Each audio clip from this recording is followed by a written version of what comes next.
برائے قسم کا عظیم قابل احترام بزرگوں دوستوں ساتھیوں،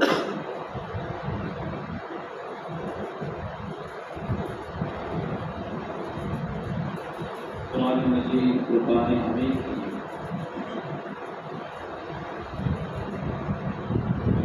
دو آیات مبارکہ میں نے آپ کے سامنے تلاوت کی ہے۔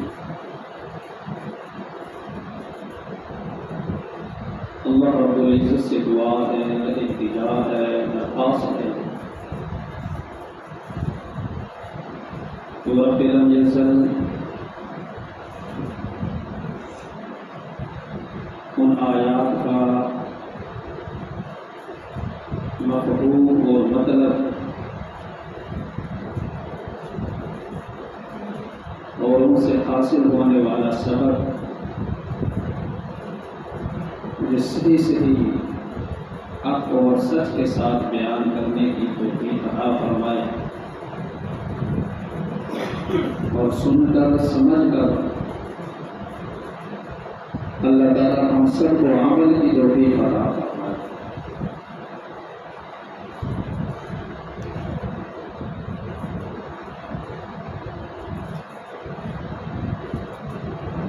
جو آیات میں نے آپ کے سامنے تلاوت کی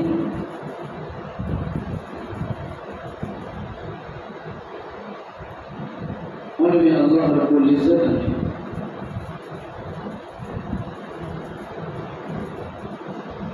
معاف کرنے، درگزر کرنے اور برداشت کرنے کی تعلیم دی۔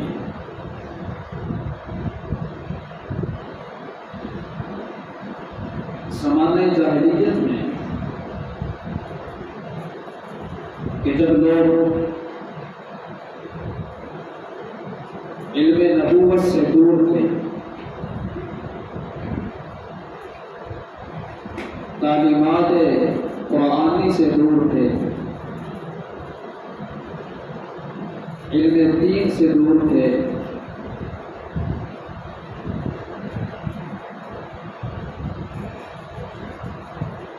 تو اس جہالت کی وجہ سے وہ لوگ تحمل، برداشت، معاف کرنا، درگزر کرنا جیسی ان عمدہ صفات سے نابلد تھے۔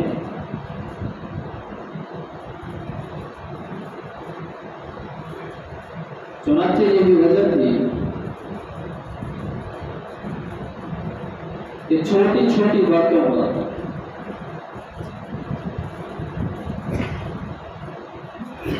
وہ لڑ پڑتے، آپس میں جھگڑا کرتے، تکرار کرتے،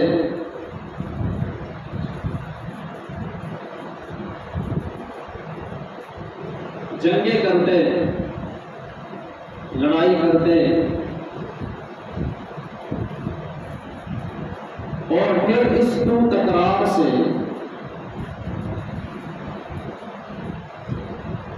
ان کی لڑائی اتنی بڑھتی کہ کئی کئی سال تک وہ جنگیں کرتے رہتے۔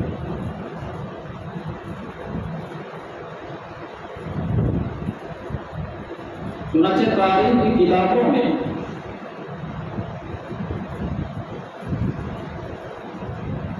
حرب الخصوص کے نام سے ایک مشہور جنگ کا ذکر ملتا ہے۔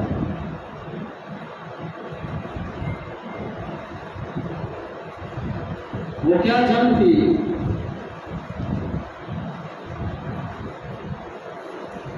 کہ بسوس نامی ایک عورت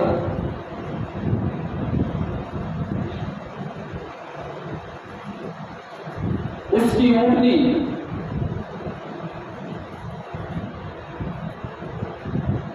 اس کے مخالف قبیلے کے کسی شخص کے باغ میں چلی اور وہاں جا کر اس نے کسی درخت کی ٹہنی کو شاخ کو کھینچا. اس پر گھونسلہ تھا کسی پرندے کا اور اس گھونسلے میں انڈے تھے. وہ گھونسلہ گر پڑا اور انڈے ٹوٹ گئے. وہ باغ والا آ گیا, اس نے اس پرندے کے انڈوں کو ٹوٹا ہوا دیکھا تو غصے میں آ کر اس نے اس اونٹنی کے تھنوں کو کاٹ دیا. یہ ہمارے شریک کی اونٹنی میرے باغ میں کہتا ہے, میرے مخالف کی اونٹنی میرے باغ میں کہتا ہے.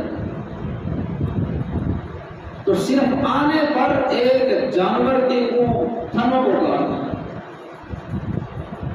وہ چیختی چلاتی واپس بھاگی. جب اپنے مالک کے پاس گئی تو وہ آیا اور اس نے اپنے مخالف قبیلے والوں کے ایک آدمی مار دیا. چنانچہ انہیں موقع ملا تو انہوں نے بھی جا کر ان کا ایک آدمی مار دیا. لڑائی شروع ہو گئی اور اس بات کے اوپر ان کی جنگیں شروع ہو گئی. پورا قبیلہ جو ہے وہ لاؤ لشکر لے کر ایک دوسرے کے مخالف کھڑا ہے اس بات پر کہ پرندے کے انڈے ٹوٹے تھے یا میرے مخالف کی اونٹنی جانور میرے باغ میں کیسے آ گئے. اس بات کو لے کر انہوں نے جنگ کی. تاریخ کی کتابوں میں لکھا ہے کہ یہ جنگ تقریباً 40 یا 50 سال تک چلتی. یہ کیا تھا؟ یہ عدم برداشت کا نتیجہ تھا, یہ جہالت کا نتیجہ تھا. برداشت نہ کرنا, معاف نہ کرنا, درگزر نہ کرنا, نظر انداز نہ کرنا, یہ اس چیز کا نتیجہ تھا کہ سینکڑوں لوگ 40-50 سال تک مرتے رہے. اور آج اللہ معاف فرمائے, ہم اپنے معاشرے کو دیکھیں تو تقریباً یہی صورتحال ہے. دین سے ناواقفیت کی وجہ سے, دین سے دوری کی وجہ سے, علم نبوت سے دوری کی وجہ سے, صحبت صلحاء, صحبت اولیاء, صحبت علماء سے دوری کی وجہ سے, دینی ماحول سے کٹ جانے کی وجہ سے, دینی محافل سے دور ہو جانے کی وجہ سے, دینی باتوں اور دینی تعلیم سے غافل ہو جانے کی وجہ سے آج ہمارے اندر بھی وہی جاہلیت روڑ کر آئی, وہی جاہلیت پلٹ آئی. چنانچہ چھوٹی چھوٹی باتوں میں آج ہم آپے سے باہر ہو جاتے ہیں, برداشت سے باہر ہو جاتے ہیں. چھوٹی چھوٹی باتوں پہ ہمارے ہاں قتل ہو جاتے ہیں. اتنی سی بات تھی اور بندہ قتل ہو گیا کہ فلاں نے ایک اینٹ ہماری طرف کر کے کیوں لگا, یا اس نے گھر کی دہلیز بنانی تھی تو وہ گھر کی دہلیز جو ہے یہ ہمارے ایریے کی طرف کر کے کیوں بنا. ایک نالی کو گزرنا تھا وہ ہماری دیوار کے پاس سے کیوں گزری. اس طرح کی چھوٹی چھوٹی باتیں آج ہمارے معاشرے کے اندر قتل کا سبب بن جاتی, لڑائیوں کا سبب بن جاتی. اور پھر وہی جہالت, برداشت نہ کرنا, نظر انداز نہ کرنا, عفو و درگزر سے کام نہ لینا, تحمل اور بردباری سے کام نہ لینا, پھر وہ لڑائیاں چلتی رہتی ہیں. ادھر سے بھی بندے مر رہے ہیں اور ادھر سے بھی بندے مر رہے ہیں. کئی سال تک خاندانی دشمنیاں ہماری ختم نہیں. کیا ہے؟ دینی تربیت نہ ہونا، دینی ماحول کا نہ ملنا، اولیاء کی صحبت کا نہ ملنا، نیک بندوں کی صحبت کا میسر نہ آنا، یہ وہ چیزیں ہیں جو بندے میں عدم برداشت کو پیدا کرتی ہیں۔ جتنی جہالت آئے گی اتنی عدم برداشت ہے، جتنا بندہ دین سے دور ہوگا اتنا ہی عدم برداشت اس کے اندر پیدا ہوگا۔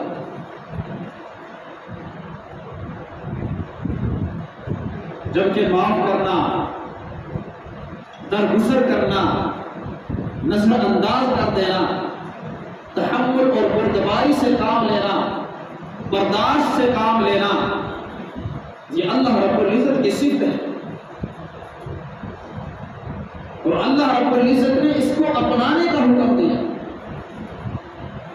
کہ اگر کسی سے کوئی زیادتی ہو گئی، کسی سے کوئی خطا ہو گئی، کسی نے کوئی جملہ کہہ ہی دیا، کوئی تمہاری نافرمانی کر ہی بیٹھا، کسی کی کوئی بات تمہارے نازک مزاج پہ گرا گزر ہی گئی ہے، کوئی ہلکی پھلکی تکلیف تمہیں پہنچ ہی گئی ہے، تو نظر انداز کر دو، معاف کر دو، درگزر کر دو۔ یہی اللہ رب العزت کی صفت ہے۔ الہ العالمین نے قرآن مجید فرقان حمید میں فرمایا وَلَوْ يُؤَاخِذُ اللَّهُ النَّاسَ بِظُلْمِهِمْ مَا تَرَكَ عَلَيْهَا مِن دَابَّةٍ وَلَكِن يُؤَخِّرُهُمْ إِلَىٰ أَجَلٍ مُّسَمًّى۔ الہ العالمین نے فرمایا اے لوگوں، وَلَوْ يُؤَاخِذُ اللَّهُ النَّاسَ بِظُلْمِهِمْ، اگر اللہ لوگوں کی نادانیوں پہ، لوگوں کی ناانصافی پہ، لوگوں کی نافرمانی پہ، لوگوں کے گناہوں پہ، خطاؤں پہ، لوگوں کے ظلم و زیادتی پہ، فرمایا وَلَوْ يُؤَاخِذُ اللَّهُ النَّاسَ بِظُلْمِهِمْ، اگر لوگوں کی نافرمانیوں پہ اللہ فوراً مواخذہ کرتا، انہیں صلح صفائی کا موقع نہ دیتا، انہیں اعمال کو درست کرنے کا موقع نہ دیتا، انہیں رجوع کرنے کا موقع نہ دیتا، انہیں توبہ قائم ہونے کا موقع نہ دیتا، فرمایا وَلَوْ يُؤَاخِذُ اللَّهُ النَّاسَ بِظُلْمِهِمْ، اگر ان کی ناانصافی پہ، ان کے ظلم پہ، ان کی زیادتیوں پہ، ان کی نافرمانی اور ان کی خطاؤں پہ اللہ فوراً پکڑ کر لیتا، فوراً مواخذہ کر لیتا، مَا تَرَكَ عَلَيْهَا مِن دَابَّةٍ، تو زمین پر کوئی زیرو، کوئی جاندار زندہ نہ بچتا۔ بندے نے گناہ کیا اور اللہ کی فوراً پکڑ آ جاتی، اللہ کی نافرمانی کی اور فوراً پکڑ آ جاتی، کوئی گستاخی کی اور اللہ کی فوراً پکڑ آ جاتی، کوئی زیادتی کی اور اللہ کی فوراً پکڑ آ جاتی۔ فرمایا اگر اللہ ایسا ہوتا کہ فوراً پکڑ کرتا تو روئے زمین کے اوپر کوئی جاندار زندہ ہی نہ بچتا۔ یہ تو اللہ کا تحمل ہے، یہ اللہ کی برداشت ہے، یہ اللہ کا درگزر کرنا ہے، اللہ کا نظر انداز کرنا ہے، اللہ کا معاف کرنا ہے۔ اللہ کی نرمی اور محبت ہے اپنے بندوں سے کہ بندہ ظلم پہ ظلم کیے جا رہا ہے، زیادتی پہ زیادتی کیے جا رہا ہے، نافرمانی پہ نافرمانی کیے جا رہا ہے، گناہ پہ گناہ کیے جا رہا ہے، اور اللہ مہلت دیتا چلا جا رہا ہے۔ یہ مہلت دے دینا، معاف کرنا، درگزر کرنا، برداشت سے کام لینا، تحمل اور بردباری سے کام لینا، یہ میرے اللہ کی صفت ہے۔ فرمایا وَلَوْ يُؤَاخِذُ اللَّهُ النَّاسَ بِظُلْمِهِمْ مَا تَرَكَ عَلَيْهَا مِن دَابَّةٍ، اگر اللہ فوراً مواخذہ کر لیتا تو روئے زمین پہ کوئی جاندار زندہ نہ بچتا۔ لیکن اللہ کیا کرتا ہے؟ وَلَٰكِن يُؤَخِّرُهُمْ، اللہ ڈھیل دیے جا رہا ہے، اللہ مہلت دیے جا رہا ہے إِلَىٰ أَجَلٍ مُّسَمًّى، ایک خاص مدت تک، ایک متعین وقت تک، ایک خاص وقت تک اللہ انسانوں کو مہلت دیتا ہے کہ اب واپس آ جائے گا، اب رجوع کر لے گا، اب توبہ طائب ہو جائے گا۔ ایک خاص وقت طے ہے، اللہ کے علم کے اندر ایک خاص وقت متعین ہے، اس وقت تک اللہ مہلت دیتا ہے، بندہ رجوع کر لے، توبہ کر لے، اللہ معاف کر دیتا ہے۔ اور جب بندہ واپس نہ آئے تو پھر جب اللہ کی پکڑ آ جاتی ہے تو پھر وہ پکڑ نہ ایک بٹ آگے ہو سکتی ہے نہ پیچھے ہو سکتی ہے۔ فرمایا فَإِذَا جَاءَ أَجَلُهُمْ لَا يَسْتَأْخِرُونَ سَاعَةً وَلَا يَسْتَقْدِمُونَ، مہلت کا بھی ایک وقت ہے، برداشت کرنے کا بھی ایک وقت ہے، ڈھیل دینے کا بھی ایک وقت ہے۔ فرمایا کہ جب وہ مہلت کا وقت ختم ہو جاتا ہے، توبہ طائب ہونے کا وقت جب ختم ہو جاتا ہے تو پھر اللہ ایک گھڑی نہ آگے ہوتا ہے نہ پیچھے ہوتا ہے، پھر فوراً پکڑاتا ہے۔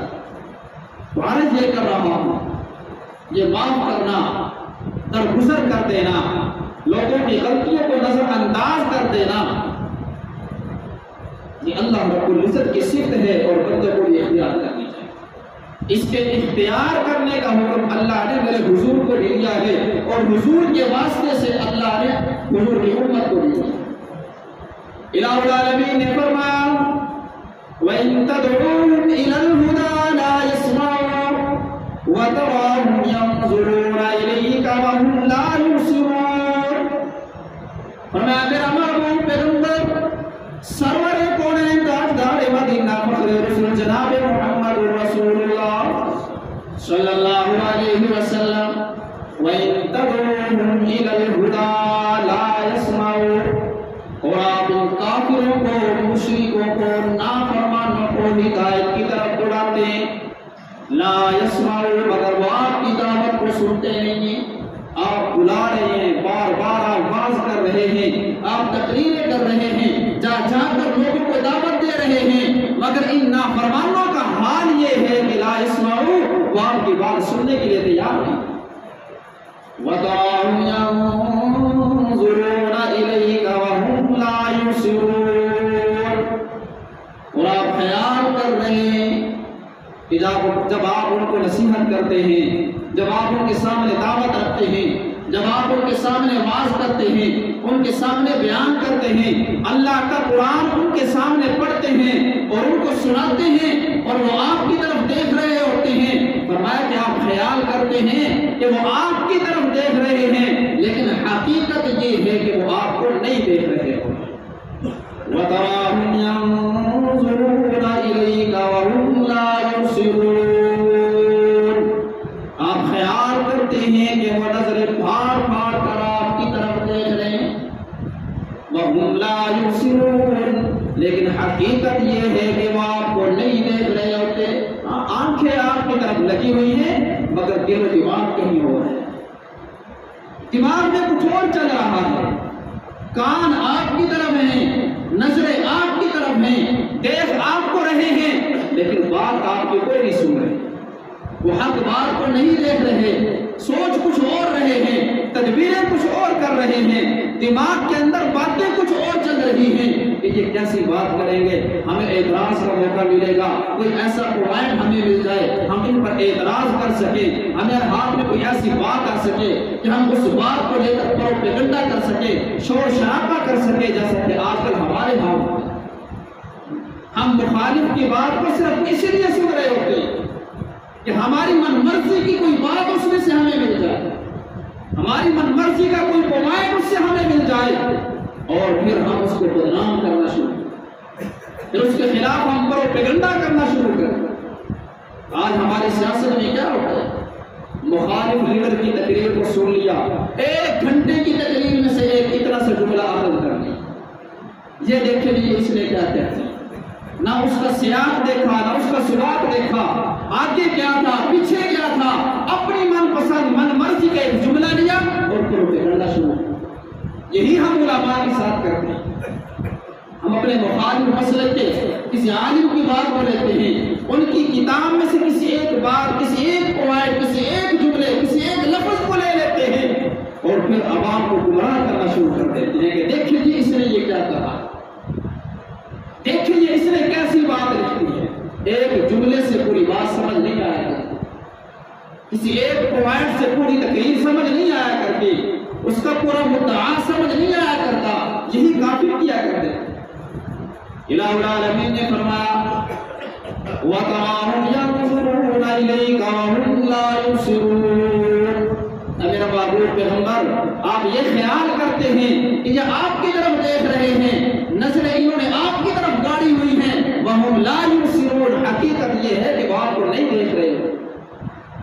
میرا محبوب پیغمبر سرور کونین تاجدار مدینہ فخر رسول جناب محمد رسول اللہ صلی اللہ علیہ وسلم، یہ لوگ آپ کو ستاتے ہیں، آپ کی باتوں کو لے کر پروپیگنڈا کرتے ہیں، آپ کے خلاف شور اٹھاتے ہیں، آپ کے خلاف لوگوں کو اکساتے ہیں. اے میرا محبوب پیغمبر، آپ نے یہ کام کرنا ہے. خذ العفو وامر بالعرف وأعرض عن الجاہلین. اے میرا محبوب پیغمبر، آپ درگزر کرتے رہیے، آپ نظر انداز کرتے رہیے، آپ لوگوں کو معاف کرتے چلے جائیے، آپ تحمل بردباری اور برداشت سے کام لیجیے اور آپ نیکی کی باتوں کا حکم کرتے رہے. وَأَعْرِضْ عَنِ الْجَاهِلِينَ، اور ان جاہلوں سے اپنا منہ موڑ کر رکھے، ان سے اعراض کریں، آپ ان کی طرف نہ دیکھیں یہ کیا کہہ رہے ہیں.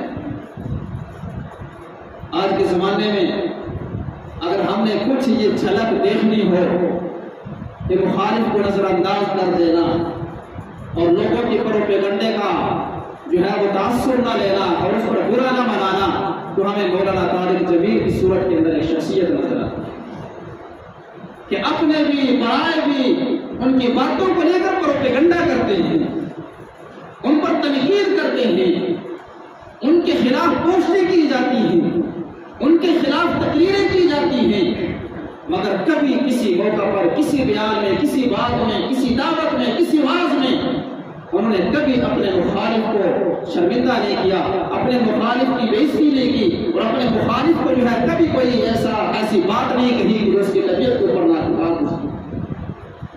تو یہی نبی پاک صلی اللہ علیہ وسلم کی صفت ہے. اللہ نے اسی صفت کو اختیار کرنے کا حکم دیا ہے. یہ صرف مولانا طارق جمیل کے لیے نہیں ہے، یہ میرے لیے بھی ہے اور آپ کے لیے. لوگوں کا کام ہے پروپیگنڈا کرنا، لوگوں کا کام ہے ستانا، لوگوں کا کام ہے گھروں میں بیٹھ کے باتیں کرنا، لوگوں کا کام ہے فتوے لگا دینا، لوگوں کا کام ہے گالیاں دینا. لیکن ہمیں یہ صفت اپنانے کا حکم دیا گیا، خذ العفو وامر بالعرف، کہ آپ درگزر کرتے رہیں، معاف کرتے رہیں، نظر انداز کرتے رہیں، وامر بالعرف، اور نیک باتوں کا حکم کرتے رہیں، بڑی باتوں کا حکم کرتے رہیں، اچھی باتوں کا حکم کرتے رہیں. وَأَعْرِضْ عَنِ الْجَاهِلِينَ، اور اپنی کم علمی کی وجہ سے، اپنی کم فہمی کی وجہ سے، اپنی ناسمجھی کی وجہ سے، اپنی نادانی کی وجہ سے جو لوگ آپ کو برا بھلا کہتے ہیں، آپ پر اعتراض کرتے ہیں، آپ کو تانے دیتے ہیں، آپ پر فتوے لگاتے ہیں، آپ ان سے روگردانی کرتے ہیں، آپ ان سے اعراض کریں، ان کو جواب نہ دیں، ان کی باتوں کو برا نہ مانیں. میرے بھائیوں، یہ صرف اپنانے کی ضرورت ہے. آج گھر گھر میں لڑائی ہے، خاندانوں میں لڑائی ہے، رشتہ داروں میں لڑائیاں ہیں. وجہ کیا ہے؟ یہ معاف کرنے کی، نظر انداز کرنے کی یہ صرف آج ہم میں سے ختم ہو چکی. چھوٹی چھوٹی بات میں ہم بھڑک اٹھتے ہیں. باپ نے کوئی بات کہتی بیٹا بھڑک اٹھتا ہے، بیٹے نے کوئی بات کہتی والدین بھڑک اٹھتے ہیں، دکاندار نے کوئی بات کر دی گاہک بھڑک اٹھتا ہے، اور گاہک نے کوئی بات کر دی چیز کے اندر کوئی ایسا عیب نقص بیان کر دیا کہ دکاندار بھڑک اٹھتا ہے. ہر بندہ غصے کو منہ پہ دیے کے پھر رہا ہے کہ ادھر سے بات ہوئی نہیں اور ادھر یہ بڑھتا نہیں. یہ وجہ کیا ہے؟ عدم برداشت، تحمل سے کام نہ لینا، بردباری سے کام نہ لینا، سوچ و بچار سے کام نہ لینا، درگزر نہ کرنا، معاف نہ کرنا، نظر انداز نہ کرنا۔ میرے بھائیوں، بزرگوں، دوستوں، ساتھی، یہ بڑی اہم صفت ہے۔ آج ہمیں اس کو اپنانے کی ضرورت ہے، اپنی زندگیوں میں ڈالنے کی ضرورت ہے، اور سب سے زیادہ میرے جیسے لوگوں کو ضرورت ہے کہ ہم اس کو اپنائیں اور لوگوں کو درگزر کریں، لوگوں کی باتوں کو معاف کریں، ان کو نظر انداز کریں اور اپنے کام سے کام رکھیں۔ اچھی باتوں کا حکم کرتے رہیں، بھلی باتوں کا حکم کرتے رہیں، لوگ جو کہتے ہیں سو کہتے رہیں۔ کل قیامت کے دن اللہ رب العزت اعلان فرمائیں گے، این الفضل، اہل فضل کہاں ہیں؟ چنانچہ نبی پاک صلی اللہ علیہ وسلم نے فرمایا چند لوگ بیچ میں سے اٹھیں گے، وہ گنے چنے لوگ ہوں گے، ان کی تعداد بہت کم ہوگی، چنانچہ وہ اٹھیں گے اور جلدی جلدی جنت کی طرف چلنا شروع کر دیں گے۔ راستے میں ان کو لوگ فرشتے ملیں گے، فرشتے پوچھیں گے تم کون ہو؟ وہ کہیں گے ہم اہل الفضل ہیں۔ وہ کہیں گے تمہارے اندر باعث فضیلت کیا ہے؟ وہ کہیں گے کہ دنیا کے اندر ہم لوگوں کو معاف کر دیا کرتے تھے، نظر انداز کر دیا کرتے تھے، برداشت سے کام لیا کرتے تھے، آج اللہ نے ہمیں جنت میں جانے کا حکم دیا۔ اور ایک موقع پر نبی پاک صلی اللہ علیہ وسلم نے ایک شخص کے بارے میں فرمایا کہ اگر کسی نے جنتی دیکھنا ہو تو وہ فلاں بندہ جا رہا ہے، اس کو دیکھ لو، وہ جنتی ہے۔ ایک صحابی فرماتے ہیں کہ میں اس کے پیچھے ہو گیا کہ میں اس کے اعمال کو دیکھوں کہ اس کے اعمال کیا ہیں، یہ دن رات کون سے عمل کرتا ہے۔ 3 دن میں نے اس کے ساتھ گزارے، اس کے دن اور رات کے اعمال کو دیکھا، اس کے اٹھنے بیٹھنے کو میں نے دیکھا، مجھے کوئی چیز جو ہے عجیب نظر نہیں آئی۔ وہی معمولات تھے جو ہمارے معمولات ہوتے ہیں، وہی اعمال تھے جو ہم اعمال کرتے ہیں۔ آخر میں نے ان سے پوچھ ہی لیا کہ حضور نے آپ کو جنتی ہونے کی بشارت دی ہے، آپ کے اندر ایسی کون سی صفت ہے، ایسا کون سا عمل ہے کہ جس کی وجہ سے آپ کو دنیا کے اندر ہی جنتی ہونا بتایا گیا ہے؟ اس نے کہا مجھے کوئی ایسی بات نہیں ہے، میں وہی عمل کرتا ہوں جو تم کرتے ہو، ہاں مگر میرے اندر ایک صفت ہے، رات کو جب سونے لگتا ہوں تو سونے سے پہلے میں سب کو معاف کر کے سوتا ہوں، سب کو معاف کر دیتا ہوں۔ دن میں میرے ساتھ جس نے جو کیا، جیسا کیا، میں سب کو دل سے نکال کے سوتا ہوں، سب کی طرف سے دل صاف کر کے سوتا ہوں، سب کو معاف کر کے سوتا ہوں۔ شاید اللہ کو میری یہ صفت پسند آئی ہے، یہی وجہ ہے کہ مجھے جنتی ہونے کا سرٹیفکیٹ۔ میرے بھائیوں، بزرگوں اور ساتھیوں، اس صفت کے اپنانے میں کون سی مشکل بات ہے، کون سا امر مانی ہے؟ ہم بھی اس صفت کو اپنائیں کہ رات کو جب سوئیں تو دن کے اندر ہمارے ساتھ کس نے جو کیا، جو کہا، جو سنا، جو گالی دی، جو برا عمل کیا، ہم رات کو سونے سے پہلے اس کو دل سے نکال کر سوئیں، لوگوں کو معاف کر کے سوئیں۔ اللہ تعالیٰ مجھے بھی اور آپ سب کو بھی باتوں پر عمل